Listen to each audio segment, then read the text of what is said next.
Being a musician is difficult. You must practice your instrument for long hours. You must learn how to read sheet music. You must learn how notes are meant to go together. But perhaps the greatest skill a musician can have is one we often overlook because it may not seem very musical at first. Without this skill, it would be very difficult to play certain pieces of music. In fact, if you do not learn this skill, you will never be able to play in an orchestra or a band. The skill is listening. Musicians must not only be able to play their own instruments very well, they must also be able to listen to the other musicians playing around them.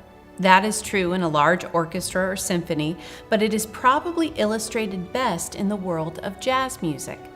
In jazz music, some of the notes are written down and everyone in the band can read them, but other portions are made up on the spot. This is called improvisation. When one of the musicians in the band improvises, he or she is playing notes that are not written down anywhere.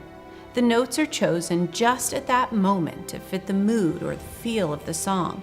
And that requires all of the other musicians to listen very carefully, to pay attention to their partners, and make sure that what they are playing sounds good with what everyone else is playing. That reminds me of our relationship with God and life. There are many things about life that God has written down. In the Bible, He has told us how He wants us to live and how we should study those things to learn. But He has not told us everything in the Bible. There are situations that come up, and the Bible has not told us exactly what to do. The Bible has not told us what we should do for a job when we grow up. The Bible has not told us if we should get married or to whom.